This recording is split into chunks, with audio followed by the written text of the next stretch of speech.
இன்றைக்கி புதுசாக ஒரு கொரியன் ரெசிபி ட்ரை பண்ணலான்னு சொல்லிட்டு வீடியோ எடுத்துக்கிட்டு இருந்தேன். இந்த ரெசிபிக்காக 1 கிலோ உருளைக்கிழங்கு வாங்கிட்டு வந்து அதை பாதியாக வேக வச்சு அதை மசிச்சு அதுக்கு வேணுங்கிற இன்க்ரீடியன்ட் எல்லாம் சேர்த்து அதுக்கான ஷேப்பெல்லாம் கரெக்டாக உருண்டை பிடிச்சி கொண்டு வரும்போது இந்த ஸ்டேஜ் வரைக்கும் எல்லாம் கரெக்டாக தான் இருந்துச்சு.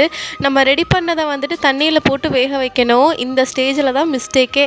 நான் என்ன தப்பு பண்ணேன்னு தெரியல. இது ஒரு 5 நிமிஷத்துலேயே ஃபுல்லாக தண்ணியிலேயே கரைஞ்சிருச்சு. ஒரே மன உளைச்சலாக ஆயிடுச்சு எனக்கு. அப்ப நான் பட்ட வேதனை இருக்கே, அந்த வேதனை. நான் கொஞ்சம் சோகமாக இருந்தேன்னா ஒன்று எனக்கு பிடிச்ச சாப்பாடை வாங்கி சாப்பிடுவேன், இல்லாட்டி வாங்கிட்டு வந்து வீட்டிலேயே செஞ்சு சாப்பிடுவேன். என்னோடய ஸ்ட்ரெஸ் பஸ்டர் சாப்பாடு தான். சாப்பிட்டா போதும் எனக்கு. இன்றைக்கி நைட் டின்னருக்கு ரசம் தான் ரெடி பண்ணியிருந்தேன். நான் ரசப்பொடி யூஸ் பண்ண மாட்டேன், எப்பவுமே ஃப்ரெஷ்ஷாக அரைச்சி அதே மாதிரி ரசம் 2 கொதி விட்டதுக்கப்புறம் தான் ஆஃப் பண்ணி இறக்குவேன்.